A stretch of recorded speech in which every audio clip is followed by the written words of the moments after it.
eu tenho a satisfação de apresentar o general Eduardo Dias da Costa Vilas Boas, que vai fazer a apresentação de hoje, mas eu queria dar algumas referências um pouco mais precisas sobre o general, que é a forma, acho que da gente e o pessoal de casa também, se puder fazer perguntas pela internet, se as perguntas chegarem aqui a tempo, né, porque às vezes a internet, o caminho demora, né, o general é natural de Cruz Alta, Rio Grande do Sul, né, ele foi chefe da assessoria parlamentar do Exército, chefe do Estado-Maior do Comando Militar da Amazônia, comandante da Escola de Aperfeiçoamento de Oficiais, 7º subchefe do Estado-Maior do Exército e chefe da Assessoria Especial de Gestão e Projetos do Estado-Maior do Exército. Né? Ele exerceu a função de adjunto do ADIDO junto à Embaixada do Brasil na China e atualmente é vice-chefe do Estado-Maior do Exército. Então, sem mais delongas, muito obrigado pela presença, a casa é sua, dispõe, acho que essa conversa entre a academia, os profissionais que militam ao redor do tema desenvolvimento tecnológico, inovação e as Forças Armadas, no caso aqui o Exército, é da maior importância. Todos nós sabemos que vários países avançados, para não dizer todos os países avançados, têm um desenvolvimento tecnológico muitas vezes puxado pelas Forças Armadas, que aí tem também, os desenvolvimentos têm um uso tanto militar, obviamente, quanto civil. Os casos são imensos, acho que não precisamos mais nos estender nisso. E o pessoal de casa, se quiser fazer perguntas, está no site que vocês devem estar acessando, mas aqui atrás tem os endereços tanto para e-mail quanto do Twitter. As perguntas chegando, elas são encaminhadas diretamente para a nossa discussão. Muito obrigado, general. Muito obrigado, professor. Mil desculpas pelo atraso, embora tenha sido involuntário. E pelo telefone, o Petersen me disse que algumas pessoas estavam aqui, teimosamente, né, aguardando. E eu falei para ele, Petersen, se tiver uma pessoa, já vale a pena. Né? Então, a presença de vocês aqui eu considero uma homenagem e sou extremamente agradecido. E mais uma vez peço desculpa. Gostaria de salientar a presença do empresário, o senhor Omar Afrange, empresário na área de aciaria, siderurgia e metalurgia, né? Em Resende. É um grande amigo e está me prestigiando aqui com a sua presença. Além de pessoas com quem temos interagido, do lado do SEGERD, né, da Fiesp, da ESG, companheiros de farda. E o Petersen, cadê o Petersen? O Petersen já assistiu tanto a minha palestra, pensei que você tinha fugido, Petersen. O Petersen é uma figura fantástica, tem feito um trabalho buscando a interação, atuando na área de planejamento estratégico, de segurança, defesa e buscando a interação do ambiente acadêmico conosco, com as instituições militares, e até eu ressalvo, destaco a coragem que o Petersen tem tido. Nós estávamos lembrando agora, a primeira vez que eu vim à USP foi em 2006, né, Petersen? Quando estava havendo um movimento enorme com ocupação do campus aqui, de áreas do campus e tal. E eu falei, bem, quando eu saí, estava tudo bem, foi Petersen. Um general entrou na USP num dia disso, não levou nenhuma ovada, né? Quer dizer, nós estamos evoluindo bem. E desde a queda do Muro de Berlim, 1991 por aí, começou o que convencionaram chamar de pós-modernismo militar. E a principal característica desse período é a visão sistêmica da defesa. Cada vez mais a defesa deixa de ser prerrogativa dos militares. E a tendência é porque, como a estrutura militar ela é muito cara, o militar fardado, a destinação dele nos países mais desenvolvidos, países do primeiro mundo, a destinação do militar fardado é ir para a guerra. Todas as outras funções da defesa estão sendo ocupadas por civis. E essa é uma tendência que nós estamos vivendo. Felizmente, estamos vivendo essa tendência aqui no Brasil. Chambelán dizia que... Chambelán ou Clemenceau? dos dois dizia que a guerra é um assunto sério demais para ficar na mão dos militares, né? E isso é uma grande verdade, grande verdade. A defesa é um problema da sociedade e não dos militares. Nós vamos falar sobre o sistema de vigilância de fronteira, mas eu vou colocar isso num contexto um pouco mais amplo, que é o aparelhamento do Exército, dentro de um contexto mais amplo, que é a transformação do Exército, um período de mudanças que nós estamos experimentando, e isso dentro de um contexto mais amplo, que é o papel do Exército no país e na sociedade, tudo de forma bastante breve. A missão das Forças Armadas vem da Constituição, né? Do artigo 142, ele diz que são instituições nacionais permanentes. Nacional e permanente são interrelacionados. Por que as Forças Armadas são instituições permanentes? O que isso quer dizer? Dois aspectos. Primeiro, porque elas são instituições de Estado, né? E o Estado é permanente. E segundo, do ponto de vista histórico, é porque quando os agrupamentos humanos se caracterizam como um agrupamento humano, né? Eles começam a adquirir uma cultura comum, sempre há um segmento desse agrupamento humano encarregado da segurança coletiva, fruto do instinto de sobrevivência coletiva. E, à medida que esse agrupamento humano vai incorporando novos elementos culturais e vai se tornando mais complexo, e quando ele chega ao nível de constituir-se uma nação, ali já existe um embrião de uma força armada. E quando esta nação se torna independente, a Força Armada, o Exército já existe. Então, o Exército, as Forças Armadas e principalmente o Exército, faz parte da essência da nacionalidade de um povo. Por isso que ele é uma instituição permanente. O outro aspecto importante a destacar é a questão da hierarquia e disciplina. Por que milico tem mania de hierarquia e disciplina? Por duas razões. Primeiro, porque hierarquia e disciplina, elas proporcionam, elas garantem a coesão da instituição, a unidade da instituição. Sempre que uma instituição armada, ela perde essa coesão, invariavelmente ela traz desgraça para ela própria e para a sociedade a qual ela serve.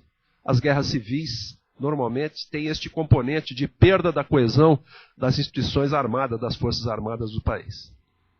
E o outro aspecto importantíssimo na disciplina e na hierarquia é que elas proporcionam os mecanismos para a contenção da violência.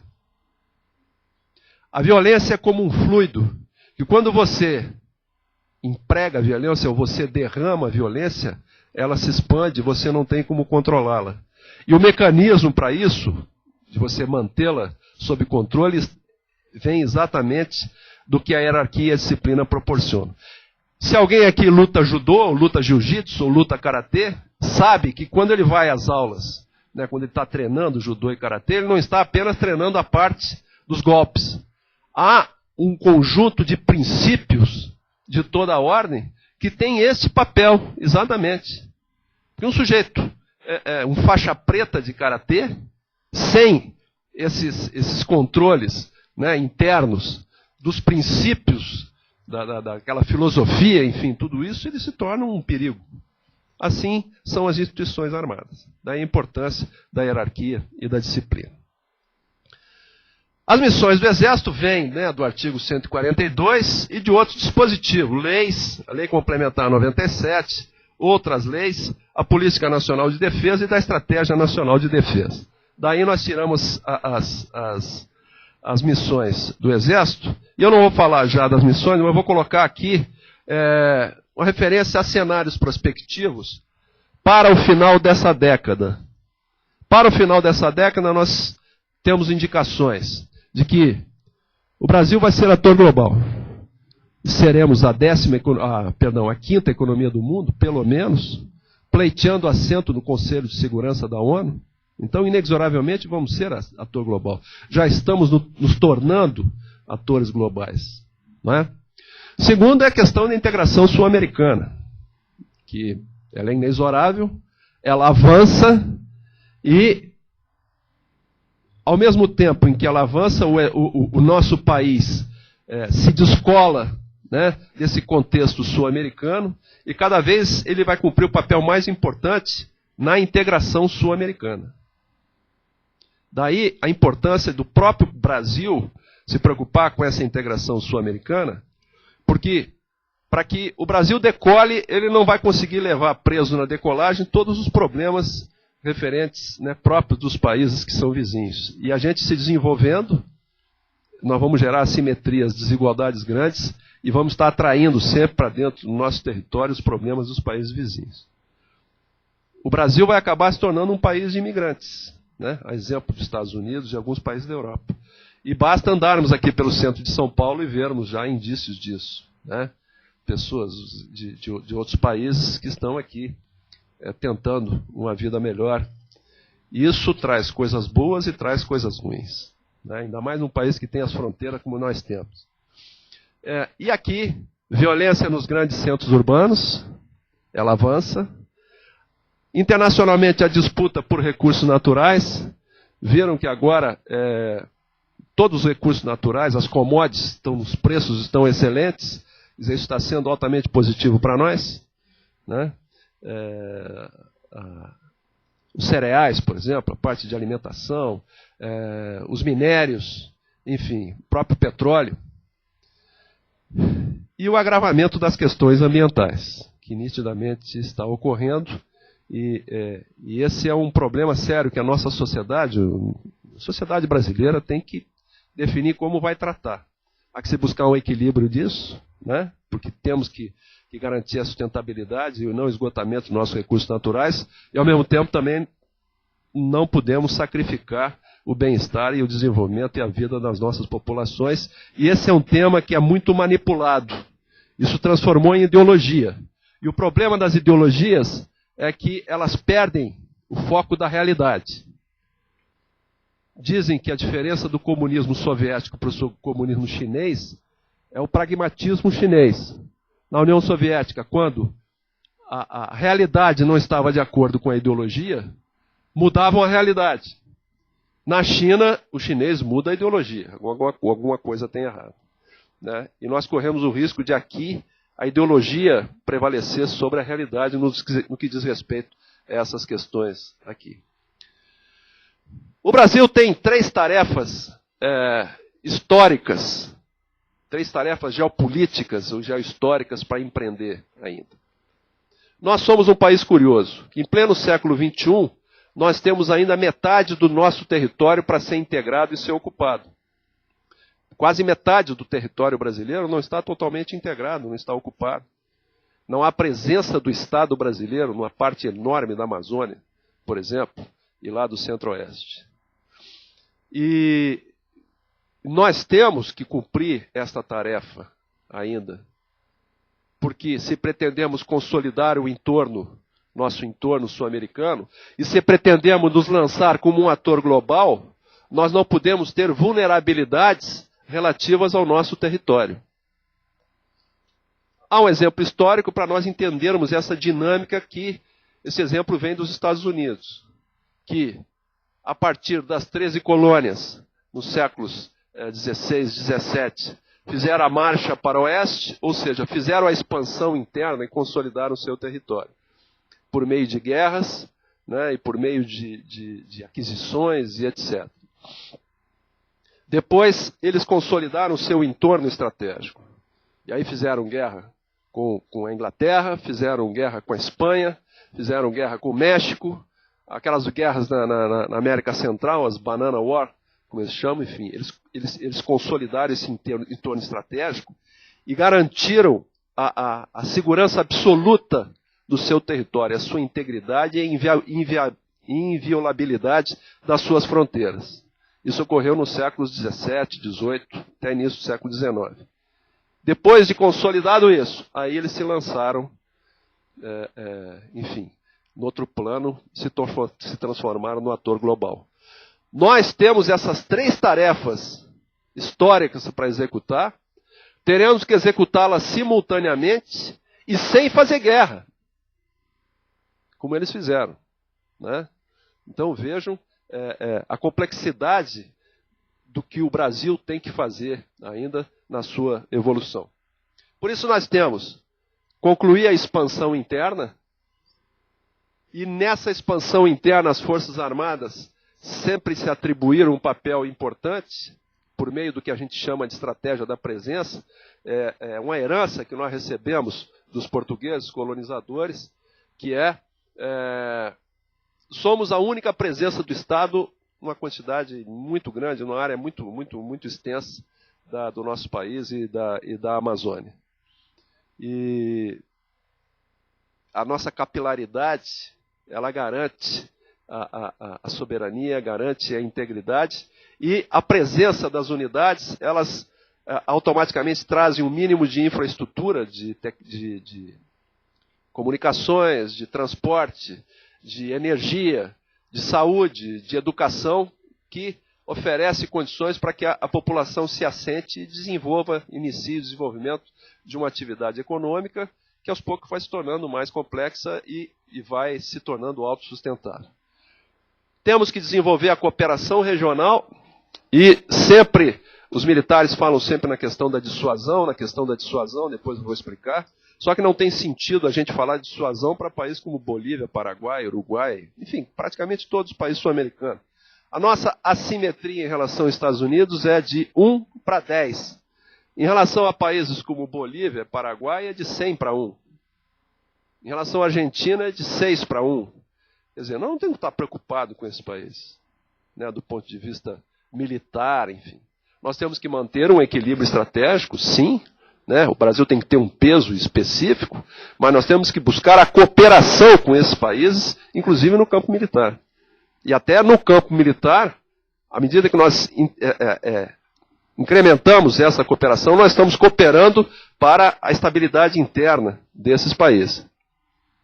A maioria das forças armadas dos países sul-americanos carece de estabilidade institucional, de institucionalização. E, fruto dos processos históricos, algumas dessas forças armadas hoje vivem situações extremamente difíceis, como, por exemplo, na Argentina, né, no Uruguai. E o contato conosco, né, o trabalhar junto, o relacionamento, eles mostrarem no seu ambiente interno dos países um bom relacionamento conosco, sempre proporciona a eles melhores condições. E o outro aspecto é a projeção extracontinental. Um país que quer ser ator global, ele tem que ter condições de fazer o que se chama projeção de poder. Se eu quero interferir, por exemplo, no Oriente Médio mesmo, no Irã, né? Questões do Irã, ou questões da Líbia, etc. É como um sujeito que chega de fora, no ambiente onde tem uma briga, ele resolve ir lá apartar, vamos perguntar, vem cá, o que você está fazendo aqui? Você é da onde? O que você pode interferir aqui? O que você pode fazer para isso? Então, se eu quero ter alguma capacidade de influência, de interferência, eu tenho que ter poder econômico, poder científico, tecnológico, tenho que ter poder militar, né, tenho que ter uma cultura que exerça uma certa influência. Então, esse é o poder nacional, capacidade de projeção de poder. E como parte dessa projeção de poder, eu tenho que ter condições de fazer projeção de força. Aí sim vem o componente militar. E a projeção de força não é só para a guerra. Projeção de força é para situações de calamidade, é para situações, interferência em conflitos internos, situação de força de paz. Ou, se brasileiros num determinado país em conflito sofrem ameaças, têm a sua sobrevivência ameaçada, eu tenho que ter condições de ir lá e resgatá-los, trazê-los em segurança, enfim. Então nós temos que ter essa capacidade vertebral e essa musculatura para dar essa sustentação, esse respaldo à projeção de poder do país. Então são 3 tarefas geopolíticas e da concepção estratégica do Exército que o próprio Exército se impôs, né, em alinhamento com o restante do Ministério da Defesa. Então está aqui a expansão interna, a projeção internacional e a integração regional. Fala um pouquinho de dissuasão. É importante, quando se discute Força Armada, entender que o principal papel da Força Armada não é fazer a guerra, é evitar a guerra. Sempre que uma Força Armada é empregada numa guerra para fazer face a um conflito ou emergência, é porque algo na sua tarefa precípua, na sua função precípua, falhou. Esse entendimento é importante para se discutir a estrutura de defesa, porque senão a gente entra numa discussão, num viés, em que num contexto sul-americano, a gente vai acabar chegando ao questionamento de força armada para quê, se eu não tenho ameaça?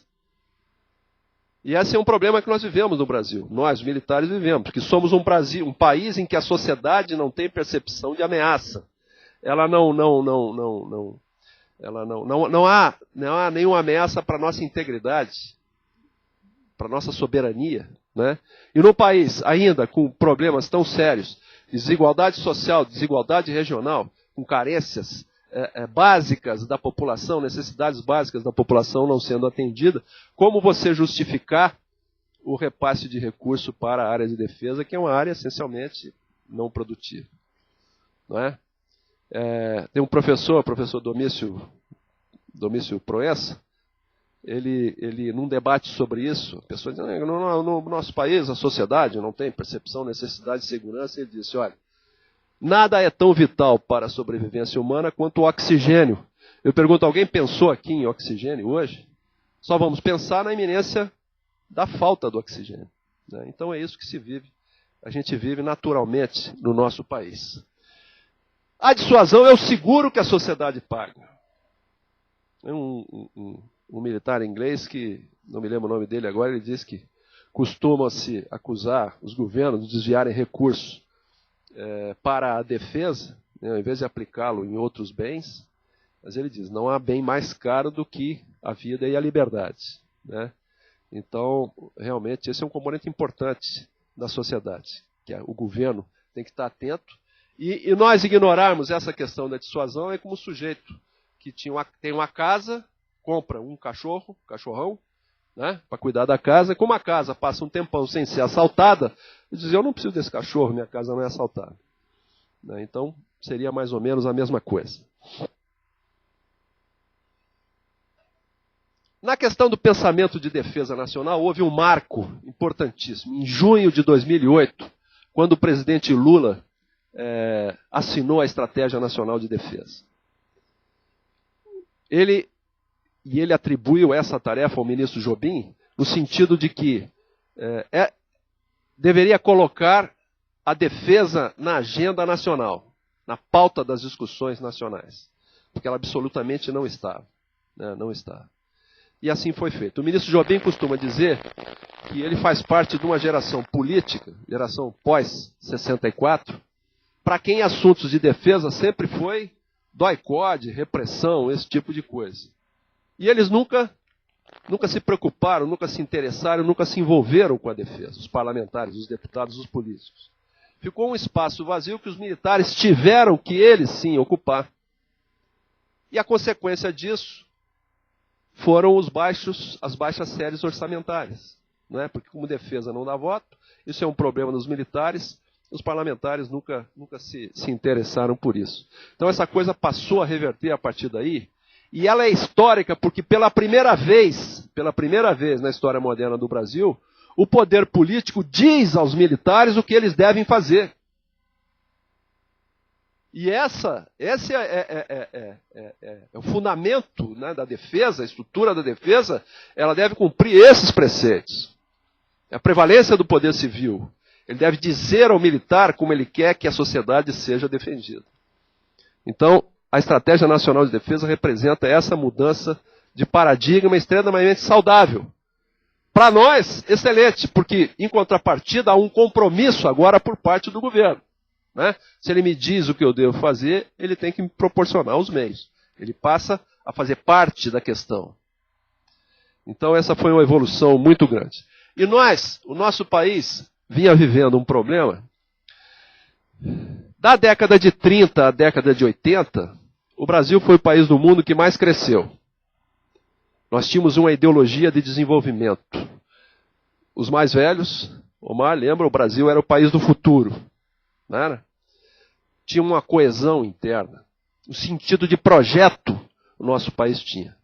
Naquelas décadas difíceis, né? Década de 70, 80, enfim, o Brasil acabou perdendo esta ideologia de desenvolvimento e ficamos à deriva, sem projeto. E aí vieram as décadas perdidas, década de 80 e a década de 90. Perdemos a ideologia de desenvolvimento, perdemos o sentido de projeto nacional. Houve tempo que se fazia as coisas nesse país. Ponte Rio-Niterói, BR-101, Itaipu. Antes até, eu falei 3 obras de governos militares, eu não estou querendo levar para esse lado. Aterro do Flamengo, por exemplo. Alguém vai ao Rio de Janeiro, passeia no Aterro do Flamengo? Petrobras, muito obrigado. Enfim. ITA, enfim. Qual é a outra? EGPROM? Estaleiros? Enfim. Se fazia as coisas no Brasil. Depois, nós perdemos essa coesão, esse sentido de projeto, perdemos a ideologia de desenvolvimento e ficamos à deriva. Em parte, um dos componentes que nos levou a isso, além das questões ideológicas, ou até consequência da questão ideológica, foi que nós abandonamos a estratégia de desenvolvimento nacional. Por quê? Porque era o pensamento que dava sustentação à estratégia de defesa nacional, né? Política de defesa nacional, estratégia de defesa nacional. Ela dava sustentação, era a base das políticas dos governos militares. Na reação aos governos militares, isso foi jogado fora, como diz, jogaram fora a água da bacia com o bebê dentro. Isso foi abandonado. Né? E numa concepção esquemática, em que o poder nacional ele é uno, né? Mas ele envolve o político, o científico, tecnológico, o militar, psicossocial, o econômico, e o que protege todos eles é a segurança nacional, nós incorporamos um neoliberalismo estratégico em que abandonamos a condição de segurança e adotamos a concepção de defesa nacional. A coisa de defesa ficou restrita só aos militares, à estrutura de defesa. Com isso, os outros setores da sociedade ficaram desprotegidos. E o que é a doutrina de segurança nacional? A doutrina de segurança nacional é uma metodologia de planejamento. Nunca foi um pensamento, uma doutrina, enfim, uma doutrina policialesca, como muitos davam a entender, e estigmatizando a Escola Superior de Guerra. Eu vi um debate uma vez chamando a Escola Superior de Guerra, a senhora conhece, Escola de Torturadores. Quer dizer, é desconhecer absolutamente o que se faz lá. Não é um método de planejamento em que se procura estabelecer objetivos, verificar quais são as dificuldades, os óbices, os obstáculos para se atingir os objetivos, e aí, concretamente, se superar esses objetivos. E ao ignorarmos a estratégia de defesa nacional, nós ficamos à mercê dos apagões. Essa foi a consequência prática. Tivemos o apagão elétrico, apagão aéreo, vivemos um permanente apagão da saúde, permanente apagão da educação, permanente apagão das nossas estradas, temos apagão de mão de obra qualificada, é um gargalo para o crescimento do Brasil hoje, né? Não temos mão de obra qualificada. E vejam que os países que consolidaram um projeto de desenvolvimento com bastante consistência recentemente foram países que não abandonaram essa concepção de segurança nacional, ou seja, planejar. Né? China, Coreia, Índia, são esses países que estão mantendo esse ritmo de crescimento. E é um país com potencialidades, tanto de recurso humano quanto de recursos naturais, e de sorte, não é? E veja que nesse contexto que nós estamos vivendo, a gente descobre o pré-sal, né? Veja que coisa incrível. Enfim, não justifica a gente não ter um ritmo sustentável de crescimento muito maior. Então essa é uma questão importante e que justiça seja feita o governo Lula, ele veio trabalhando para modificar isso. Ele colocou questões nacionais de forma a prevalecerem sobre, às vezes, questões ideológicas. Um momento em que isso ficou bem caracterizado foi aquela saída da ministra da ministra do Meio Ambiente, a Marina Silva. Né? Quer dizer, o governo Lula perdeu a paciência, porque não iam conseguir fazer nada no país. Nada no país. Estavam imobilizando o país. Veja que o Rodoanel aqui, quanto tempo ele está imobilizado, um trecho do Rodoanel, por uma questão relativamente pequena que poderia ser resolvida facilmente se não fosse a questão ideológica. Vejam que a nossa base de lançamento de foguetes lá de Alcântara, quase que ela se inviabiliza também por uma questão de quilombola. Aqueles quilombolas têm direitos? Têm direitos, claro. Mas, enfim, tudo é negociável. Tudo é negociável. Né? Pode-se se contemplar os interesses de todos os lados, mas como a coisa é conduzida ideologicamente, acaba inviabilizando o outro lado. A estratégia determinava as forças que elas deveriam desenvolver essas 3 capacidades operacionais básicas: monitoramento, vigilância, mobilidade e presença. Quando nós fizemos, a estratégia determinava que as forças tinham 6 meses para fazer o seu planejamento. E quando nós fizemos um diagnóstico, com muita facilidade vimos que isso aqui era um ponto fraco terrível: monitoramento e vigilância. Num país com 8,5 milhões de quilômetros quadrados, com a fronteira terrestre de quase 17 mil quilômetros, a nossa capacidade de vigilância ainda depende do fator humano, de observação humana. Não temos sistemas tecnológicos, enfim, incorporados a nos proporcionar essa capacidade de monitoramento e vigilância, e esse é um problema muito sério que nós temos. Temos 3 países vizinhos produtores de cocaína. 3 países produtores de cocaína. Quer dizer, não estamos livres de nos transformar no México, por exemplo, ou nos Estados Unidos. Essa é a realidade. A questão da mobilidade, que é a capacidade de se deslocar, fraquíssima, né? E a estratégia da presença, que é o nosso ponto forte. Como eu disse, é uma herança dos portugueses. Temos na Amazônia 120 e poucas unidades espalhadas, enfim, em todos os lugares. E isso ela serve de base para a vigilância e compensa um pouco o problema da mobilidade. Mas, enfim, esses eram 2 pontos fracos muito sérios. A estratégia foi de junho de 2008, determinava que em 6 meses, ou seja, até julho, a estratégia foi de dezembro de 2008. O presidente Lula assinou. Em 6 meses, ou seja, junho de 2009, nós tínhamos que as forças tinham que apresentar um plano de aparelhamento e um plano de articulação. Fizemos 2 planos de articulação. Articulação é a distribuição das unidades. Um para a Amazônia e outro para o restante do Brasil, que é o Sentinela da Pátria. E 2 programas de equipamento. Um para reequipar o Exército e outro para o Exército de hoje. E outro para equipar o Exército futuro. Aqui são projetos basicamente de ciência e tecnologia com vistas a desenvolver os equipamentos que vão equipar o Exército. Quando o ciclo de vida, chamado ciclo de vida, dos equipamentos que estão sendo adquiridos agora se encerrar, nós pretendemos fazer as aquisições com base em sistemas desenvolvidos por nós, né, com grande participação das empresas na área e da área acadêmica e na área de ciência e tecnologia também. Então essa é a concepção do nosso planejamento. Dentro do plano, vou retornar aqui, dentro do plano Amazônia Protegida, a concepção principal foi o sistema de vigilância de fronteira, exatamente para atender aquele ponto fraco da nossa a capacidade de vigilância e de monitoramento extremamente deficiente. Então desenvolvemos o sistema de vigilância da Amazônia. Qual é a concepção do sistema de vigilância da Amazônia? Uma rede de pelotões, um adensamento da rede de pelotões de fronteira que nós temos. Hoje nós temos 21, estamos planejando instalar mais 28 pelotões.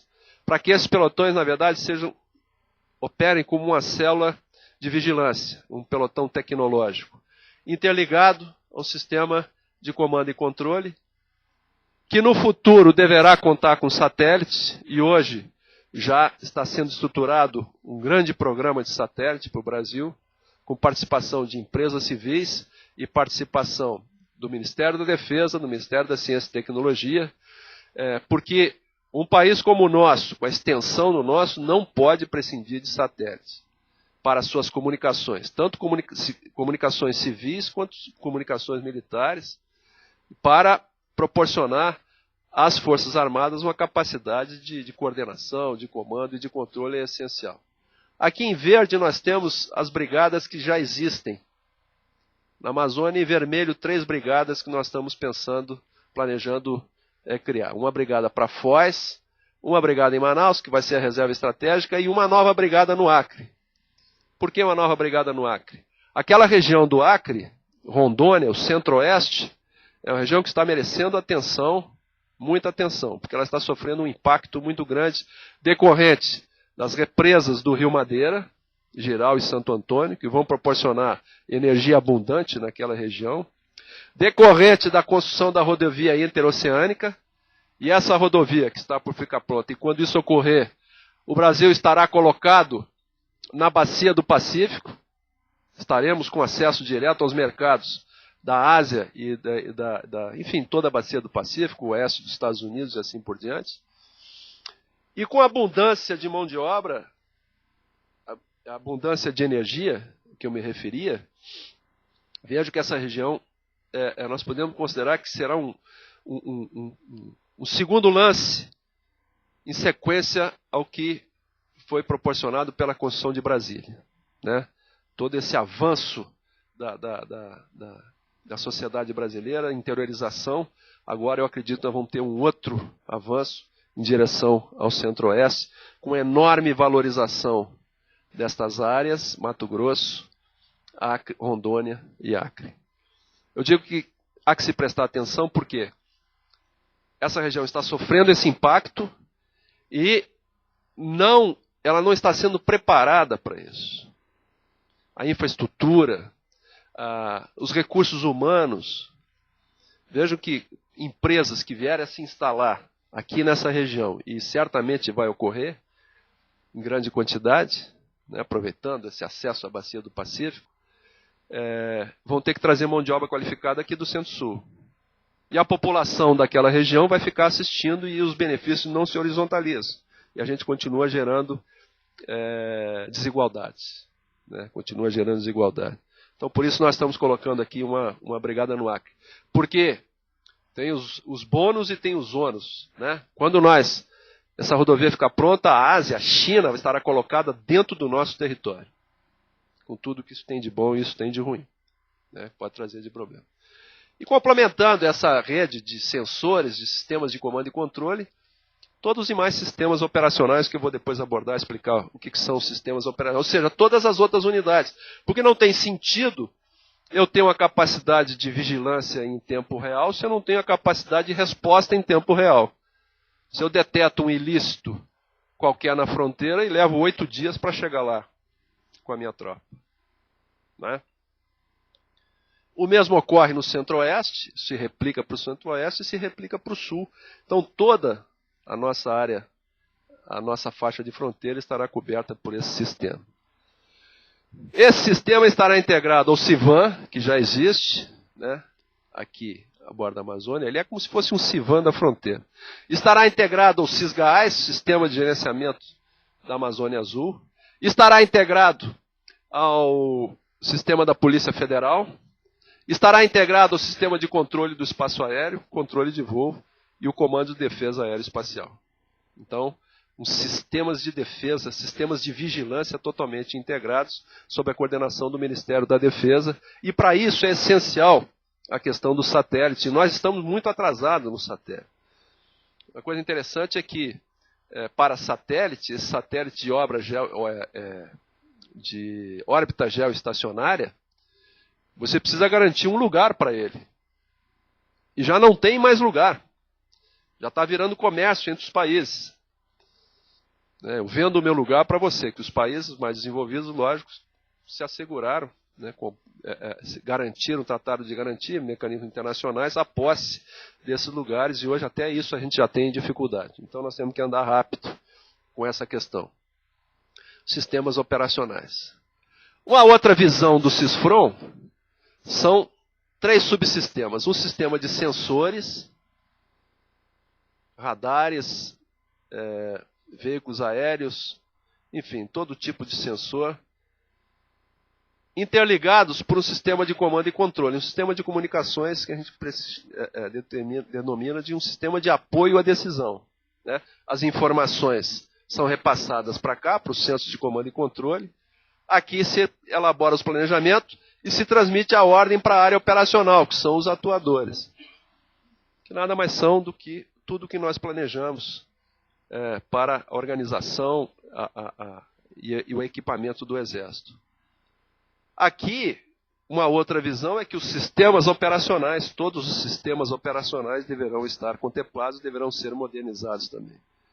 Quais são os sistemas operacionais? Esse que aqui está. Comando e controle, defesa antiaérea, apoio de fogo, manobra, logística, inteligência, mobilidade e contra-mobilidade.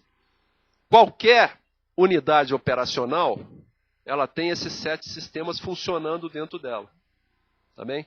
E como é a dinâmica do combate? A dinâmica do combate é: eu me desloco para uma posição privilegiada para poder atirar e atiro para poder me deslocar. Então, para isso eu preciso, primeiro, do sistema manobra, que são os meios de mobilidade. Aviões, helicópteros, barcos, enfim, sistemas de transporte, blindados, não blindados, tanques de guerra e assim por diante. Esse é o sistema manobra. É o que me leva e me traz. Existe manobra, essa mobilidade ela pode ser estratégica, se eu quero sair daqui de São Paulo e ir para um teatro de operações como Centro-Oeste, ou para a Amazônia, ou para o Sul, essa é uma mobilidade estratégica. Se eu estou lá no Mato Grosso, no Centro-Oeste, e me desloco lá dentro, é a mobilidade tática. Alguns meios me proporcionam mobilidade estratégica. Helicóptero, avião, por exemplo, viaturas blindadas sob roda, eu posso fazer grandes deslocamentos rapidamente. E outros me proporcionam só a mobilidade tática, como um tanque, por exemplo. Né? Eu ando poucos quilômetros por dia, e até porque a logística é muito pesada, né, para a gente movimentar tanques de guerra. Outro sistema é o apoio de fogo, como eu disse. Eu me desloco para atirar, produzo o efeito que eu pretendo, e aí atiro, e aí me desloco novamente. Então, em todos os sistemas de artilharia, de foguetes, de canhões, de mísseis, e assim por diante. Para fazer isso, eu preciso ter o que se chama consciência situacional. Eu preciso conhecer as condições, tudo sobre o meu oponente, sobre o inimigo, sobre o terreno, condições meteorológicas, população civil, sobre a infraestrutura, enfim. Isso tudo eu obtenho por meio de um sistema de inteligência. Esse sistema de inteligência tem que estar ligado por um sistema de comunicações que nós chamamos de sistema de comando e controle. É o que interliga todos os comandos, vamos dizer assim. Essa gente toda precisa comer, né? Precisa se vestir, precisa de munição, precisa de combustível, precisa de saúde, atendimento de saúde, né? Socorro, enfim. Isso é o que nós chamamos de o sistema de logística. As guerras modernas têm sido ganhas aqui, pela logística. Guerra do Golfo, Guerra do Iraque. Quem ganhou foi a logística. Tá? Operações logísticas extremamente complexas. A defesa antiaérea, para eu ter liberdade de ação, para me movimentar, eu preciso ter uma proteção aérea. Essa proteção aérea é proporcionada em 2 níveis. Pela nossa força aérea e também pelos meus meios. Né? São mísseis, radares, esse aqui é um míssil portátil, canhões antiaéreos também. Complementando isso, o sistema de mobilidade, contra-mobilidade e proteção, que são proporcionados pela engenharia militar. Se eu vou me deslocar, provavelmente o inimigo vai derrubar as pontes, vai fazer cratera nas estradas, vai lançar campos de minas, né, e eu preciso restaurar isso para poder me movimentar. Então, isso é mobilidade. Contra-mobilidade é o que eu faço em relação ao inimigo. E proteção são os meios de proteção, de casamatas, de abrigos, enfim, proteção da população e assim por diante. Então, esses são os sistemas operacionais que o nosso Exército está vivendo um momento muito difícil, porque nós estamos com uma defasagem tecnológica de 40 anos. De 40 anos. Os nossos equipamentos, as concepções dos nossos equipamentos são de 40 anos. Eu costumo dizer o seguinte: eu estou ministrando essa palestra aqui com equipamento e programas que não tem mais do que 5 anos. Mas o nosso soldado está usando um fuzil de 40 anos. as nossas viaturas, as nossas unidades de blindados, né, de tanques, etc., é tudo no mínimo com 40 anos. Isso no Exército não nos inviabiliza. Vê como a gente se acostumou com essa situação. Foi um largo período de estiagem orçamentária e que a gente ficou, vamos dizer, matando um leão por dia, tentando sobreviver. E assim o Exército, e como somos um país em que não há aquela percepção clara de ameaça, né, essas coisas foram sendo empurradas com a barriga. E eu digo que nós somos prisioneiros, essas coisas são consequência das nossas qualidades. Um senso acendrado que nós temos de responsabilidade perante a sociedade, cumprir as obrigações, e a gente não diz não. A gente não diz não, com isso a gente vai se esgarçando. Para vocês terem uma ideia, quando houve aquela enchente lá no Nordeste, em Maceió, em Alagoas, o batalhão de infantaria de Alagoas tinha 2 caminhões só, para vocês terem uma ideia. Um batalhão com 800 integrantes. Todo o Nordeste tinha 40 caminhões só. Então é uma situação extremamente séria que a gente está vivendo em relação a isso. O cronograma de implantação, o ano A, vamos dizer assim, foi esse ano de 2010, em que foi feita a concepção do projeto e foi licitada o plano básico do projeto. Ganhou uma empresa nacional, a TEC, que é a mesma que planejou o CIVAM, né, e está também planejando o CISGAAS. Neste ano eles vão nos entregar o projeto piloto, depois nós vamos iniciar a implantação pela Amazônia, o Centro-Oeste e depois o Comando Militar do Sul. O CISFRON tem capacidade de trazer enormes benefícios para o país, né, e para as Forças Armadas. No campo político, por exemplo, fortalece a imagem do Brasil perante a comunidade internacional, vai ser um instrumento de integração regional, porque ele é double face, né? Então, ele será disponibilizado para os países vizinhos, para nós fazermos trabalhos conjuntos nas faixas de fronteira. Uma ferramenta de cooperação militar com as Forças Armadas dos países vizinhos, uma forma de nós nos aproximarmos deles, e justiça seja feita, temos excepcional relacionamento com todas as Forças Armadas sul-americanas, principalmente na Amazônia. Eu servi lá há muito tempo e a gente tem reuniões anuais envolvendo os comandos ali que servem imediatamente junto à fronteira, né? Um ano aqui e o outro ano lá. Então a gente tem uma interação permanente. Às vezes, unidades em locais muito remotos, há uma ajuda mútua ali, muito grande. Aquela coisa de vizinho que me dá uma xícara de açúcar, me empresta uma xícara de açúcar, faltou gás. Então a gente vive isso também na fronteira e a cooperação é excelente. Aumenta a presença do Estado. Aquela estratégia da presença que eu me referi, ela precisa ser qualificada, né? Ela concretamente tem que trazer mais benefícios para a população. Isso o CISFRON vai nos proporcionar. É uma resposta à pressão internacional sobre a Amazônia, depois eu vou explicar por quê. E vai exigir atuação integrada de órgãos do governo, né? Na Amazônia, para tratar dos assuntos da Amazônia, o Exército é uma ferramenta só, né?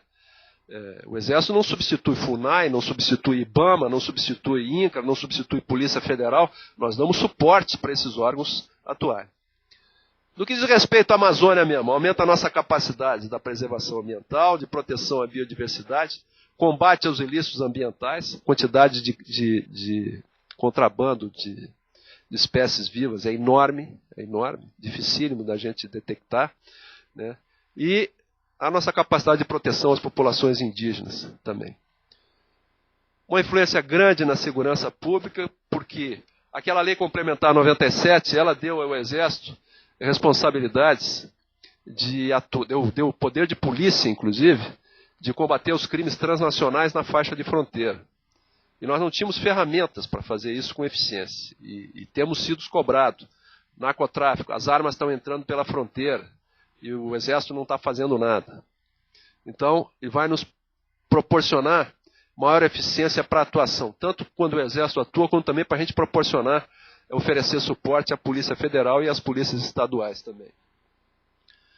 Todo tipo de ilícito transfronteiriço, combate ao crime organizado. Isso vai ter influência na segurança dos grandes centros urbanos, né? controle à imigração ilegal. Aqui até a expressão não é combate, seria controle, né? E com reflexo, inclusive, na segurança dos grandes eventos esportivos que estão por vir aí. Copa do Mundo, Olimpíada, enfim, isso tudo que a gente já começa a ficar preocupado, né? Porque esses eventos têm um potencial muito grande de mudar a percepção do mundo com relação ao Brasil, né? Mudar o nosso status, e já está começando a ficar desconfortável, né? Porque a gente não vê as coisas acontecerem. E hoje, por exemplo, quase um colapso nos aeroportos todos. Isso que o tempo estava bom hoje, né? A população, de uma maneira geral, com a melhora da estratégia da presença e atuação dos órgãos de governo, a melhoria da qualidade de vida, amplia a presença do Estado junto a essas populações, aumenta a percepção de segurança, que é fundamental. A percepção de segurança, ela é tão importante quanto a segurança, não é? Porque é a questão do medo. Vejam que esse evento na escola de Realengo, em termos estatísticos, ele é insignificante. No Brasil morrem 50 mil pessoas por ano vítimas da violência. Lá morreram 12 ou 13. Mas o impacto está exatamente na percepção de segurança, na insegurança. Qualquer mãe que tenha filho em colégio, tenho certeza que está preocupada, né? Então essa questão da percepção da segurança é importante. E empregar recursos de tecnologia da informação, comunicações, em atividades como telesaúde, ensino à distância, etc. Só como curiosidade, o Colégio Militar de Manaus desenvolveu um programa de ensino à distância, de 2º grau, para atender os filhos dos militares que estão na fronteira. Isso agora, por meio de um convênio com o Ministério da Educação, foi estendido a toda a população da faixa de fronteira. E são cerca de 150 mil pessoas que estão sendo atendidas por esse programa. Então vejam que, e o gargalo que nós temos é de estrutura, né? É ordem técnica.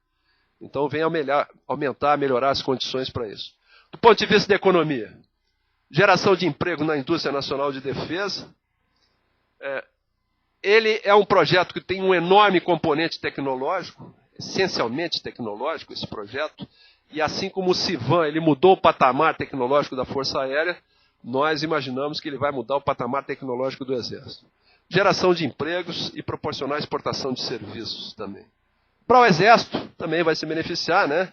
Aumenta a nossa capacidade de vigilância e monitoramento, a efetividade da estratégia da presença, vai aumentar a nossa capacidade de apoiar operações de garantia da lei e da ordem, né? Ações de segurança pública e as ações subsidiárias, que são, por exemplo, defesa civil, atendimento a emergências, coisas desse tipo. Vai proporcionar um salto tecnológico ao Exército e é um reforço da imagem do Exército perante a sociedade. Esse é algo que tem nos preocupado muito. Aqui abrindo o jogo, né? As pesquisas de opinião, todas indicam, colocam sempre as Forças Armadas em primeiro lugar no índice de confiabilidade da população brasileira. Disputando com a Igreja, até recentemente, as Forças Armadas têm estado em primeiro lugar. Mas, há um século atrás, as Forças Armadas, o Exército principalmente no Brasil, era referência em planejamento estratégico, administração e gerência, engenharia, ciência e tecnologia, até coisas mais simples como música. As bandas militares são responsáveis pela interiorização da música no Brasil. Atividade física, treinamento físico, surgiu no Exército. A primeira escola foi a Escola de Educação Física do Exército. Foi um embrião de toda essa capacitação física. Enfim, hoje o Exército já deixou de ser referência. As Forças Armadas do mundo deixaram de ser referência. Porque com a revolução tecnológica, e como as Forças Armadas são instituições fechadas, com uma cultura muito forte, muito adensada, elas não tiveram capacidade de acompanhar essa evolução. E as Forças Armadas começaram a ter problemas dentro da sua sociedade e no cumprimento das suas missões. Daí surgiu a ideia de iniciar um projeto de transformação que eu vou abordar em seguida. Aqui, além do CISFRON, nós temos 5 grandes projetos em andamento. O Sistema de Vigilância de Fronteira, o Projeto Guarani, Guarani é o nome de um blindado novo, que vem substituir o Urutu. É um blindado sobre rodas que está sendo desenvolvido em parceria do Exército com a empresa Iveco, Fiat Iveco, ali em Belo Horizonte. Vai ser uma linha de blindados. Estamos começando por um blindado bem simples, de 6 rodas, passar depois para um de 8 rodas, e depois, se for o caso, ainda blindado sobre lagartas. À medida que formos incorporando tecnologia, e a nossa indústria nacional for se capacitando a isso também. Quando se desenvolve um blindado Guarani, há que se entender que hoje um tanque de guerra ele tem 4, 5 computadores dentro dele. Ele é operado, a complexidade de operação é quase a mesma de um helicóptero ou de uma aeronave. Né? Então, ele tem vários sistemas ali dentro, e os sistemas de armas, sistemas de comando e controle, os sistemas de radar, de detecção, enfim. Há uma complexidade tecnológica muito grande. E todas essas tecnologias são duais, logicamente. Né? E isso oferece oportunidade, então, para que a indústria nacional vá se capacitando e participando. Hoje nós temos 3 grandes grupos, se caracterizando 3 grandes grupos de defesa no Brasil. O primeiro é constituído pela Embraer, naturalmente, né? E a Embraer abriu agora uma nova razão social, a Embraer Defesa, adquiriu algumas empresas nacionais importantes, pequenas, mas dotadas de tecnologia importante, como a ATEC, como a Orbisat, que fabrica radar. Hoje o Brasil é um dos 5 únicos países do mundo que fabrica radar. Então o primeiro grupo é esse da Embraer. O segundo grupo é o da Odebrecht. Odebrecht, desde a participação deles no projeto submarino, ela também abriu agora a Odebrecht Defesa, fez aquisições no Brasil, da empresa Mectron, fez associação com empresas internacionais. E o terceiro grupo é o da Andrade Gutierrez Oi, associada com a Thales francesa, que é o grupo exatamente que está desenvolvendo o projeto do satélite. A Oi quer lançar um satélite para sua operação, mas a operação comercial somente não dá sustentação ao satélite. Então eles estão oferecendo essa parceria com o Ministério da Defesa. O sistema de comando e controle, porque o CISFRON a gente pode considerar como um grande sistema de comando e controle estratégico, mas naqueles sistemas operacionais, as unidades do Exército precisam ter sistemas de comando e controle, de rádios e etc. Um sistema de defesa antiaérea, porque a defesa antiaérea é muito importante para a dissuasão, muito importante, e o que nós chamamos também de necessidades emergenciais. Eu já fiz referência a que os nossos equipamentos sofreram um processo de sucateamento muito grande, de obsolescência muito grande, e muitas faltas nós temos. Então, nós estamos trabalhando no sentido de recuperar isso. Isso tem um efeito muito sério, esse estado que eu me referi. Por quê? Porque desprofissionaliza o militar. Um profissional militar, um sargento, um oficial, vai para a unidade, servindo unidades, e ele não tem o equipamento para exercer as atividades normais de uma unidade, fazer o seu adestramento, o seu preparo, treinar o seu soldado, ele está deixando de ganhar vivência naquela atividade. E se ele não conseguiu ser tenente, ele não vai conseguir ser um bom capitão. Se ele não for um bom capitão, ele não vai conseguir ser um bom coronel. E se ele não for um bom coronel, ele não vai conseguir ser um bom general. E essa desprofissionalização, você não recupera rapidamente. Você compra o material, por exemplo, né, com um projeto de governo e tal, você compra canhões novos, tanques novos, etc. Mas para você recuperar essa capacitação profissional, e ela é complexa, ela não decorre apenas de habilidades técnicas, né, são uma série de princípios, e, enfim, áreas de conhecimento bastante ampla, demora um tempo, às vezes uma geração. Então essa é uma preocupação muito grande que nós temos em relação a isso aqui. E o Brigada Braço Forte é um projeto que nós elaboramos com vistas a estarmos aptos para cumprir, atender qualquer emergência por ocasião dos jogos Copa do Mundo e Olimpíada. Porque até agora ainda não se definiu o planejamento da segurança, mas nós já estamos preparando, porque sabemos que a única instituição que tem presença em todas as sedes das Copas do Mundo, com efetivo, com estruturas de comando e controle, com capacidade de planejamento e assim por diante. Então, estamos nos preparando desde já e, logicamente, nos habilitando a receber recursos, né, que eventualmente venham a ser distribuídos com esse fim específico. Então, rapidamente eu passei esse contexto, mas o mais importante que eu queria destacar, em relação ao que eu mostrei aqui, é que está em curso no Exército um processo chamado de processo de transformação do Exército. O que quer dizer isso? A evolução de uma instituição armada, das Forças Armadas, ela pode ocorrer em 3 níveis. Primeiro, a adaptação. A adaptação é o que a gente faz todos os anos. A gente pede um orçamento de investimento de 3 bilhões, recebe 1,5 bilhão, mas metade disso é contingenciado, então a gente tem que se adaptar para cumprir as missões que são impostas, as missões que decorrem aí da Constituição e outras leis. O segundo é transformação, o segundo é modernização. O que é modernização? É eu comprar um equipamento novo para cumprir as missões que eu sempre cumpro. Mas nós precisamos de transformação. Por que transformação? Novas capacidades para cumprir novas funções, novas missões. Isso implica mudança de concepção política, estratégica, doutrinária, tecnológica, de gestão e assim por diante. Até o ano 2020, o Brasil será a 5ª economia do mundo, ator global. Nós temos que ter forças armadas com capacidade de, se eu fizer assim, eu colocar uma brigada na África, por exemplo. Na América Central, em qualquer país da América do Sul, para integrar uma coalizão, para o Brasil ter voz ativa, para proteger os seus interesses.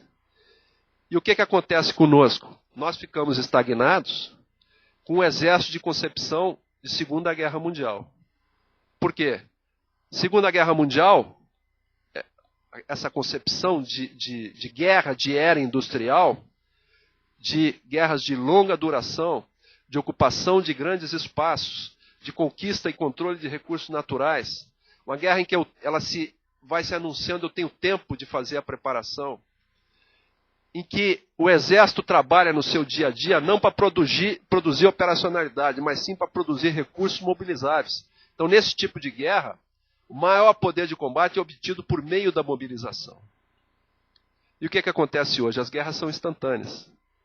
As guerras duram horas, às vezes dias. Eu não tenho tempo para fazer tudo isso. Eu tenho que ter algo chamado prontidão, ou seja, eu faço assim e já estou pronto para me deslocar. E a sociedade tem o direito de exigir isso. Nós somos um exército de 190 mil homens, integrantes, homens e mulheres. Nós tivemos um enorme esforço para colocar mais um efetivo no Haiti. Quando houve o terremoto no Haiti, nós temos o comando da Força de Paz no Haiti, e a maior parte do efetivo é nosso. Nós temos lá mais ou menos 1.000 militares. Imediatamente tivemos que mandar mais 1.000, tivemos dificuldade para isso. E aí nos demos conta como está nos faltando prontidão. E hoje, além do Haiti, nós estamos no Rio de Janeiro, no Morro do Alemão. Então eu tenho um efetivo de 190, mas gente pronta, preparada mesmo para cumprir esse tipo de missão, operando equipamento, esse equipamento com tecnologia, enfim, preparado psicologicamente, nós estamos já tendo dificuldade. Então nós temos que promover este salto, essa mudança no Exército. Mudanças na atividade fim, nas operações, na capacidade operacional, na doutrina, mudança nos seus recursos humanos e mudança na gestão do Exército. Esse é o principal projeto que o Exército desenvolve hoje em dia. É uma mudança conceitual. A gente costuma dizer que o Exército que nós temos, esse da concepção antiga, é como se fosse um gato. E não adianta eu engordar o gato. Eu preciso de uma onça ou um tigre, né? Então tem que fazer uma mudança estrutural. Existem 2 histórias da história militar, né? 2 episódios da história militar que mostram bem isso. O primeiro vem da cavalaria polonesa. Quando a Polônia se tornou independente ao final da Primeira Guerra Mundial, ela ficou 170 anos mais ou menos ocupada. Mas sempre ela preservou a sua cavalaria. Era um corpo de 70 mil militares e era a elite do exército polonês. Altamente adestrado, com espírito de corpo, coesão, com disciplina, enfim. E sempre com equipamento novo, né? Lanças novas, cavalos novos, ferraduras, etc. E foi assim que eles entraram na Segunda Guerra Mundial. E em um dia, na invasão russa, todo esse corpo foi dizimado, né? Então a nossa preocupação é essa. Será que nós não estamos nos transformando numa cavalaria polonesa? Temos que ter esse cuidado. Isso acontece com os exércitos com muita frequência. E aí eles são prisioneiros das suas virtudes. Disciplinado, com espírito de corpo, com coesão, né, com orgulho profissional, com seus valores íntegros. Enfim, mas a sua capacidade operacional ela fica mascarada por conta disso. E o outro exemplo que mostra essa necessidade de transformação, ou como se faz uma transformação, essa mudança de paradigma, quando acabou a Primeira Guerra Mundial, o general Guderian, do exército alemão, começou a estudar como foi o desempenho dos blindados, dos tanques, na Primeira Guerra Mundial. A primeira guerra em que os tanques foram utilizados. E ele estudou muito livros escritos por um general francês que era o de Gaulle. De Gaulle tem 2 livros fantásticos. Por um exército profissional e o fio da espada. Por um exército profissional, o de Gaulle mostra a importância das forças blindadas e da importância de abandonar aquela postura defensiva que levou os franceses a construir a linha Maginot, né, que a guerra tinha que ser de movimento, a guerra tinha que integrar o tanque, tinha que integrar com o avião, muita mobilidade, etc. e tal. Os franceses ignoraram aquilo. O Guderian leu os livros do de Gaulle. Quando começou a Segunda Guerra Mundial, os aviões alemães não eram melhores que os franceses e os ingleses. Os tanques alemães não eram melhores. O armamento alemão não era melhor. No entanto, ele mostrou que a essência da transformação não é o equipamento novo. É uma nova maneira de você usar as ferramentas que você já tem. Então isso mostra a essência da transformação e a essência desse processo que nós estamos transformando no Exército. E um outro problema que nós vivemos é o seguinte. Há 35 anos que o orçamento é muito menor do que a nossa necessidade. E isto não vai mudar. Então nós temos que dimensionar o Exército a essa limitação. Ou seja, nós temos que trocar quantidade por qualidade. Agora não pensem que isso é fácil, porque é a mudança de paradigma que se fala, né? Mudança de paradigma. São hábitos, concepções muito antigas, enfim. É como você dizer para um general polonês que ele não tinha mais que usar o cavalo, ele ia ter que usar um tanque. Para ele é um desespero. Aliás, você sabe por que os tanques antigos, os primeiros tanques, eram tão grandes? Porque sempre os cavalarianos queriam colocar o cavalo dentro do tanque. Isso é uma brincadeira. Tá bem? Mas, enfim, era isso que eu queria transmitir. E mais uma vez agradecendo a todos pela paciência, né, na hora do almoço, por terem me ouvido. E estamos às ordens para as perguntas. Muito obrigado.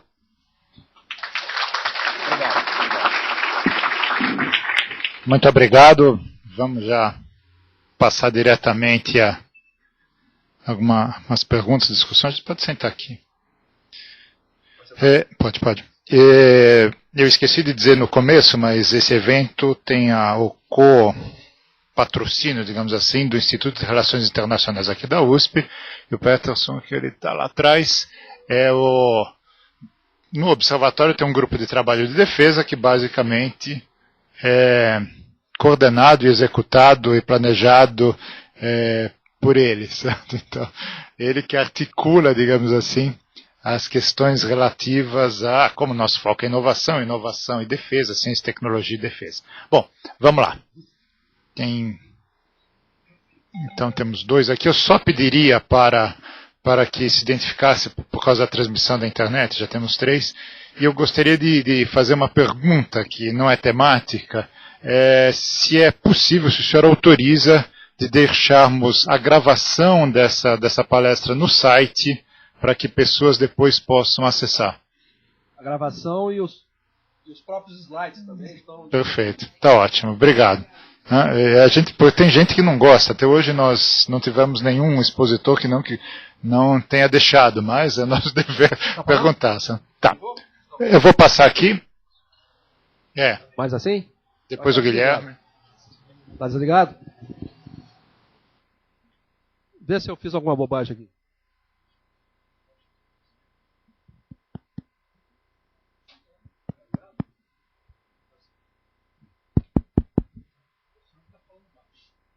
Tá bem.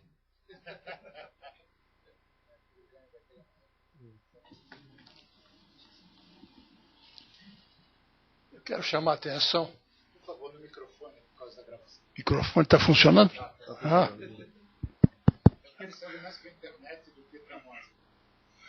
Mas eu quero chamar a atenção de alguns detalhes. Em primeiro lugar,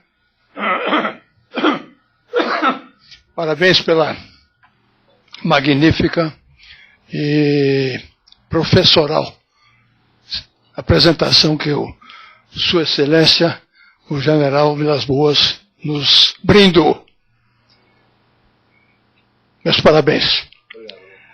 Em segundo lugar, eu quero chamar a atenção para um detalhe que não foi mencionado aqui.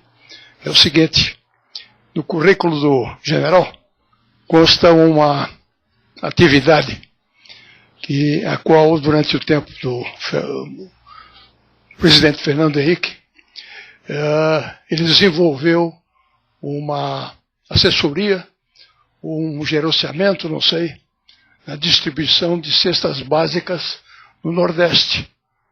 Coisa que duvido que algum brasileiro daqui do Sul tenha noção da coisa. Com a invasão da cesta básica, da Bolsa Família, com a invasão da Bolsa Família, a coisa tomou um outro vulto, uma outra imagem. Finalmente, eu quero também, aliás, não finalmente, mas eu quero chamar a atenção o seguinte: para um indivíduo com o preparo do general Vilas Boas, a gente pode fazer uma analogia. 2 estrelas, que é o primeiro passo de general, na minha cabeça corresponde a 2 PhD. 3 estrelas são 3 PhD formados. E 4 estrelas da mesma forma, 4 PhD. Um outro detalhe também que vale a pena mencionar é o seguinte: na época que o Brasil entrou na Segunda Grande Guerra, através da FEB, a mobilização foi uma coisa completamente desorganizada. Soldados que foram para a Itália com doença venérea, problema de dor de dente, falta de fardamento, falta de proteção contra o frio e assim por diante. Então a mobilização para fazer o que nós aspiramos, principalmente os militares, a mobilização é uma coisa que depende muito de toda essa explicação que foi dada. É uma vergonha, desculpe a expressão, a gente ouvir alguém dizer que nós estamos 40 anos atrasados em relação ao que deveria ser. Eu tenho um amigo dentro do Exército que foi comandante de uma central de manutenção em Curitiba. Ele tinha R$1.000 por mês por unidade para manutenção dos seus tanques. A maior parte do nosso equipamento é equipamento já usado. E, infelizmente, a política levou a essa situação mostrada aqui. E se houver uma mobilização hoje, como houve lá no Rio de Janeiro, no Morro do Alemão, em termos nacionais, o Brasil afunda. Eu fiquei abismado em saber que a Marinha tinha capacidade de dar o suporte que foi dado. Agora eu faço um comentário. E por que parou aí? Ok? Falta de capacidade, falta de não sei o quê. De maneira que, desculpe pela extensão do meu comentário, mais uma vez, parabéns, general, e continue contando com os seus admiradores. Obrigado, Mar. Essa questão do PhD... General, desculpe, só vamos pegar um conjunto, porque nós temos pouquíssimo tempo, daqui a pouco nós vamos ser desalojados aqui da sala, que vai ter aula aqui. Tem algumas que vieram pela internet, mas tem o Guilherme, tem o Rafael e tem o seu nome que eu não... Tá, vai levar o microfone. Tanto faz. Enquanto chega ali, eu leio duas que chegaram pela internet, porque a gente aqui não tem muita percepção, mas tem mais ou menos uns 200 ouvintes, ou internet espectadores, não sei qual o neologismo para isso. Então, uma pergunta de Laura Parente, em relação à informação do general de que os novos sistemas terão de desenvolvimento próprio, desculpa, 3 questões. 1. Onde e por quem foram desenvolvidos os sistemas atuais? Então, 2.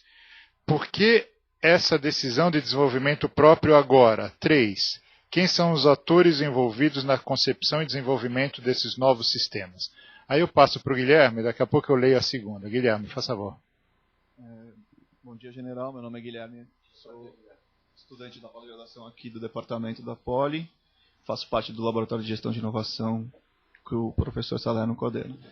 Bem, como o professor apresentou, historicamente as Forças Armadas têm sido utilizadas para contribuindo para o fortalecimento das indústrias dos países, tanto do tecido industrial como da capacitação tecnológica dessas indústrias. Isso seja através do poder de compra das Forças Armadas, que é o poder de compra do governo, ou seja através do próprio desenvolvimento de tecnologias diretamente. Aqui no Brasil não foi diferente, acho que o caso mais emblemático é a Embraer, mas o Exército teve casos, no passado teve a Engesa, outras empresas que no passado tiveram bastante importância na indústria, que acabaram acabando. Mas com a ENA, né, com a Estratégia Nacional de Defesa, parece que isso foi retomado à cartilha do governo como uma política de defesa, como o senhor apresentou, mas isso surge alguns problemas que eu venho acompanhando, alguns debates sobre política tecnológica para o setor de defesa, que seria o balanceamento entre suprir as demandas imediatas das forças com as suas características e imputar a essas demandas problemas de política industrial, desenvolvimento industrial, que não seriam necessariamente das forças, mas que acaba sendo acarretada e acaba dificultando o diálogo entre as Forças Armadas e o setor industrial.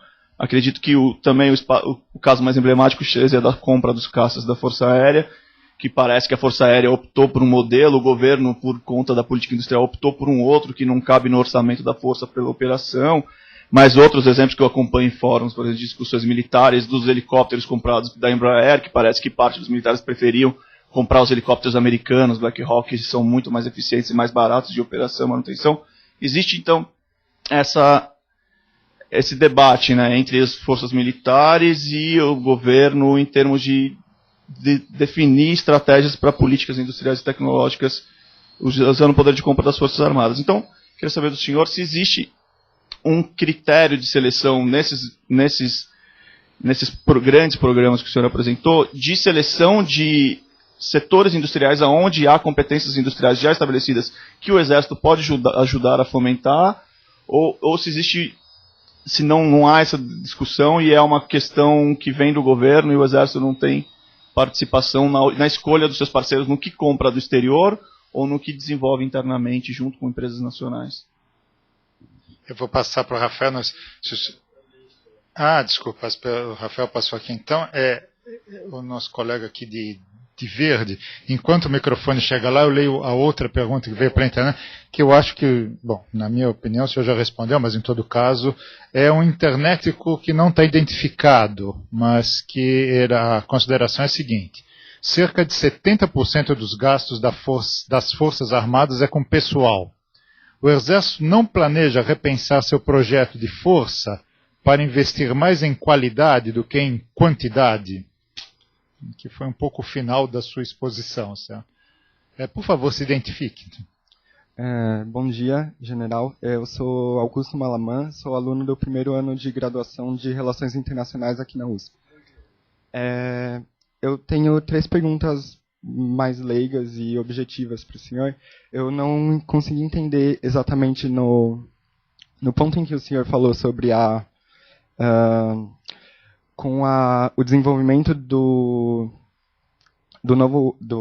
da nova conjuntura na Amazônia, por exemplo, com a necessidade de mão de obra mais especializada na região, devido à migração de empresas, etc., eu não entendi qual exatamente seria a participação do Exército ou das Forças Armadas no geral no desenvolvimento dessa questão. Seria algum tipo de projeto educacional, alguma coisa assim, já que a questão foi a mão de obra qualificada na região.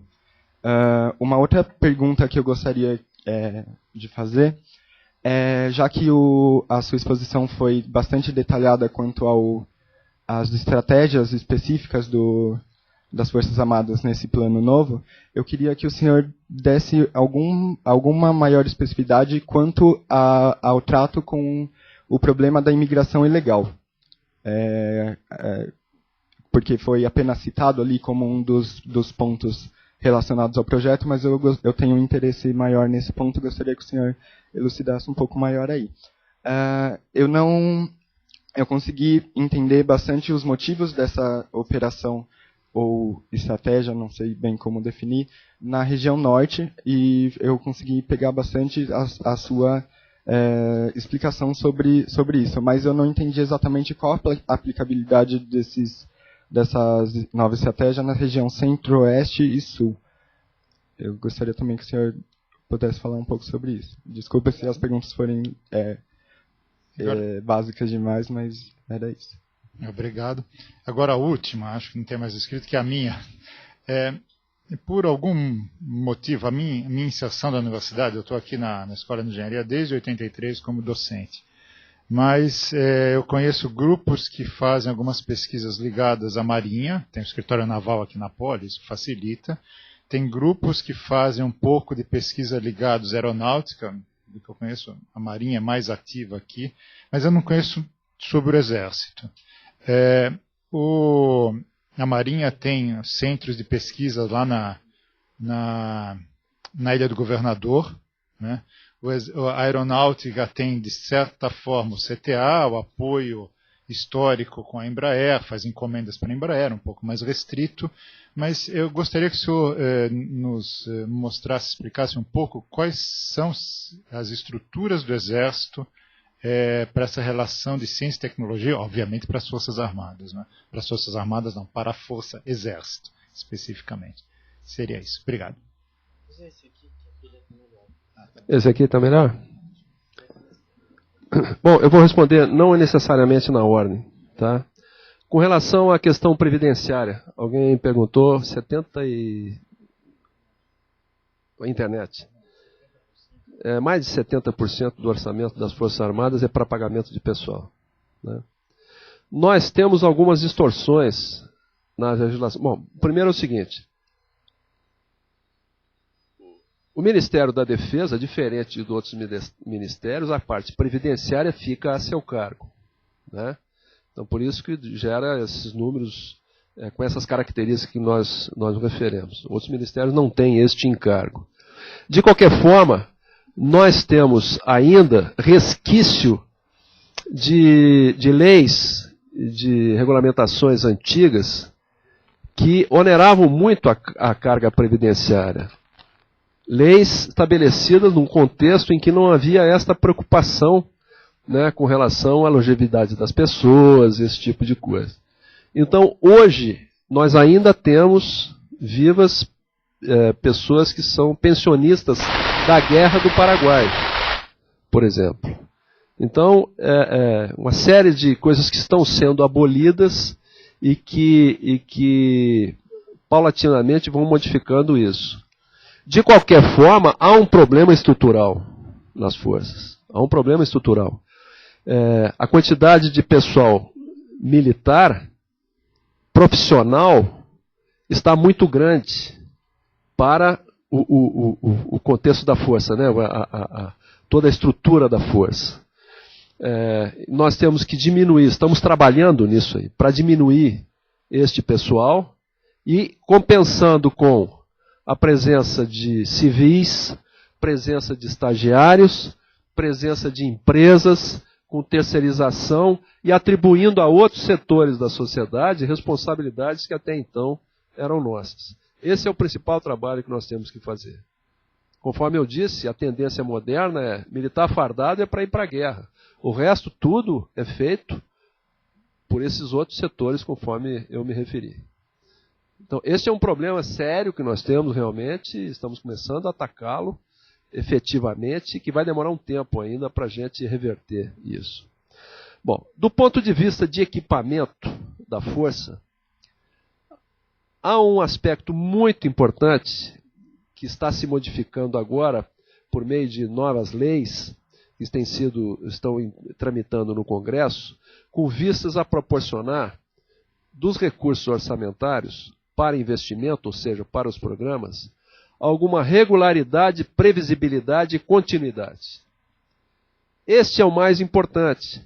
Quando eu compro um equipamento, vamos imaginar que eu compre um helicóptero, ou que eu compro um tanque, ou que eu compro um canhão sofisticado, eu compro um ciclo de vida. Eu sei que aquilo vai durar 20 anos, ou seja, é um projeto de 20 anos. Então eu tenho que ter uma continuidade nisso. Os empresários entendem isso, quer dizer, eles precisam de uma demanda estruturada. Esse é o problema que nós sofremos. Um ano eu recebo um montante expressivo de recursos, aí no outro ano, por uma questão qualquer, né, isso não se repete e os projetos se inviabilizam. Então, com isso, se eu não consigo estruturar essa demanda, as empresas nacionais não conseguem se estruturar também, tanto do ponto de vista como capacidade produtiva, como também no desenvolvimento de pesquisas, e isso vai envolver também toda a área de acadêmica, a área de ciência e tecnologia, há sempre uma descontinuidade. E como eu não tenho essa capacidade de fazer aquisição dentro do país, eu acabo tendo que comprar fora, para compensar certas carências. Então foi uma pergunta que alguém fez, né? Eu acho que foi pela internet. Se compra aqui, por que está comprando fora, por que os projetos são agora? É porque agora houve uma mudança de estado de coisas, as coisas estão se alinhando, né? Está se buscando, tem havido uma interação muito grande com as empresas, e mais, está nos faltando ainda algo que é muito importante, que é a discussão política dos projetos militares. Nos Estados Unidos, por exemplo, um projeto de aquisição de um determinado tanque novo, ele é intensamente discutido no Congresso Nacional. Intensamente. Tem um parlamentar que era o relator daquela atividade e acompanha toda ela. Nós não chegamos a esse ponto aqui no Brasil. Isso para garantir para que toda a sociedade participe disso, todos os setores da sociedade participem disso. Isso implica, às vezes, até em desenvolvimento regional, né? O parlamentar de um determinado estado se interessa muito porque a fábrica, né, que vai produzir aquele sistema, fica no estado dele. Então são concepções que a gente está caminhando para elas, mas ainda estamos um pouco longe. Então por isso essa dificuldade nós temos essa coisa programada e estruturada. A questão da regularidade orçamentária, a questão da participação das empresas e a questão da participação da discussão política em relação a isso. Com relação à pergunta do Acre, eu queria destacar o seguinte, na parte de desenvolvimento, de mão de obra, o Exército, as Forças Armadas não tem responsabilidade nenhuma nisso aí. A nossa preocupação é a mudança dos problemas, o surgimento de novos problemas relativos à segurança. Segurança externa, segurança da fronteira e segurança interna, contrabando, narcotráfico, migração e etc. E com relação à migração, também não temos nenhuma responsabilidade com relação a isso. Isso não é atribuição das Forças Armadas. Provavelmente teremos que cooperar com isso, contribuir com a nossa infraestrutura. Uma vez o CISFRON instalado, nós teremos uma capacidade maior de vigilância, de acompanhamento, e estaremos contribuindo com isso, mas não é uma contribuição, uma participação, uma responsabilidade específica das Forças Armadas. Com relação à contribuição do CISFRON para o Centro-Oeste e o Sul, ela é tão grande quanto para a Amazônia. Por exemplo, nós temos 3 países produtores de cocaína, né, que são a Colômbia, o Peru e a Bolívia. O narcotráfico, a entrada de cocaína no Brasil, ela é muito maior nas áreas onde a fronteira é mais humanizada. Então, quanto mais humanizado, mais densa for do ponto de vista de atividades econômicas, sociais, etc., determinados tipos de problemas se intensificam. Aqui no Sul eu não tenho problemas relativos a biopirataria, por exemplo, narcotráfico, biodiversidade e etc. Mas eu tenho outros tipos de problemas. E vimos agora uma reportagem grande da Veja com relação às células terroristas, né, aqui nessa região. Então, problemas de natureza diferente, mas igualmente importantes, que exigem, né, nós aumentarmos a nossa capacidade de vigilância. Ok? Com relação às estruturas do Exército que participam de atividades de pesquisa e etc.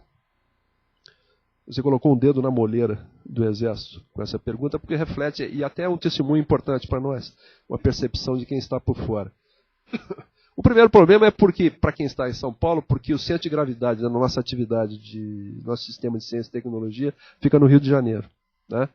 O Instituto Militar de Engenharia, o Centro Tecnológico do Exército, o Campo de Provas da Marambaia, enfim, vários órgãos importantes na área de ciência e tecnologia ficam no Rio de Janeiro, enfim, naturalmente afastados e pouco conhecidos. Mas o Exército precisa aumentar a sua interface com ambientes civis. E esse tem sido uma das razões, né, da gente ter ficado defasado em algumas áreas. A gente precisa aumentar essa interação com a sociedade, no ambiente acadêmico, no ambiente de ciência e tecnologia, em todos os ambientes. E nós, por exemplo, no Exército, nós não temos uma estrutura de fomento industrial. A Aeronáutica e a Marinha tem. Estamos trabalhando para criar isso agora. E estamos planejando uma grande modificação no nosso sistema não só de ciência e tecnologia, mas todo o sistema de aquisições, né? E uma das principais aspectos a serem modificados é nós incorporarmos uma participação muito maior das empresas, da sociedade civil, muito maior. Essa parte de tecnologia, enfim, de fabricação, de produção, isso é essencialmente civil, né? O Exército entra principalmente com determinadas tecnologias específicas e com uma demanda estruturada, vamos dizer assim, e a sistematização, né? Alguém fez uma pergunta em relação ao estrangeiro, né? Até mesmo dentro do Exército nós temos gente que tem uma visão muito, muito estrita, quase xenófoba, né? Que tem que ser tudo nacional, que não pode ter participação de estrangeiro, enfim. E até usam como parâmetro a China, né? Essas coisas decorrem de um projeto de país e de longo prazo. Mas a nossa defasagem em algumas áreas ela é muito grande, que nós não temos como esperar a gente fazer todo o desenvolvimento aqui no país, não é? Então, necessariamente tem que haver esta interação, né, essa associação e essa cooperação. Vejo que na fabricação desse avião, um avião de transporte de tropa, né, avião de transporte, o C-390 pela Embraer, que é um avião que vai substituir os existentes, né, internacionalmente, como o Hércules e outros aviões, né, consagrados, enfim, mas que estão com o seu ciclo de vida já expirando. A Embraer fez associação com várias empresas internacionais para poder produzir esse avião, porque hoje as tecnologias são tão sofisticadas que não tem como a gente criar um sistema de autarquia aqui, né, e querer fazer tudo. Impossível, é impossível. Por isso que a defesa ela não é um fim em si mesma, ela não pode ser uma estrutura, um sistema isolado dentro do sistema país. A defesa tem que estar integrada com a ciência e tecnologia. É legítimo que a área de ciência e tecnologia se desenvolva. É legítimo que empresários, né, se desenvolvam participando da defesa. É necessário que a defesa esteja integrada à diplomacia, né? Porque os meus planejamentos estratégicos, em decorrência, os meus planejamentos operacionais, e em decorrência disso, os equipamentos que eu vou comprar, têm que estar coerentes com a minha postura política, com a minha diplomacia. Enlouquecendo a ideia, como exemplo, sim, se o Brasil resolve declarar guerra aos Estados Unidos, eu não estou preparado para isso. Quer dizer, é uma incoerência muito grande. Não é? Então essa coisa toda tem que ser integrada. Faz todo o pensamento nacional, e daí a importância dos civis da área acadêmica participarem da atividade de defesa, se interessem, se metam na atividade de defesa, porque o estarão fazendo com todo o direito e com toda a propriedade, e até é uma questão de responsabilidade de todos. Eu pergunto se ficou alguma pergunta sem ser respondida. Foi não? Boa tarde. Oi? Boa tarde, meu nome é Mariana, eu trabalho na Dupont do Brasil, na área de Kevlar, né, que é tecidos para blindagens. E você comentou sobre os carros, né, blindados que estão sendo feitos e os que já existem. Então eu queria saber assim, você pode falar quantos carros blindados já existem no Brasil e se vocês têm algum projeto para a renovação deles, para melhoria dos próprios carros, não a troca. Melhoria, porque a gente está trabalhando agora com o Spauline, né? Que é aquela blindagem que você pode colocar no carro já existente, né? Esse projeto do blindado Guarani é um projeto de 20 anos. No total, se for todo o projeto for desenvolvido, serão 2.000 carros. Mas eu só vou ter esses 2.000 daqui a 20 anos. E eu tenho necessidades imediatas. Para suprir essas necessidades imediatas, nós estamos modernizando alguns dos blindados antigos que nós tínhamos, que é o caso do Guarani, do Urutu, do Cascavel, e também de um outro blindado para transporte. Ele não é tanque, é um blindado para transporte de tropa, de fuzileiros, que chama-se o M113. Então nós estamos com programas em andamento de revitalização e de modernização desses blindados. Eu não tenho agora dados para te passar relativo às quantidades, tá? Nem o andamento do projeto. Mas, enfim, eu te passo depois meu e-mail e eu depois, tá ok? Eu até te ponho em contato com o pessoal dessa área lá no Exército. Tá bom? Me desculpa não ter condições de dar essa resposta, mas ela é técnica e eu não tenho todos os dados. Tá bom? Obrigado a você, mãe. Muito obrigado. Alô? Tá pegando? Deu. Muito obrigado, General Vilas Boas. Volte sempre. Né? Volto e chego na hora. Mas o senhor viu que o pessoal estava interessado e ficou. Daqui a pouco, às 2 horas, a maior parte aqui tem outras atividades. Isso não impediu que o pessoal aqui participasse.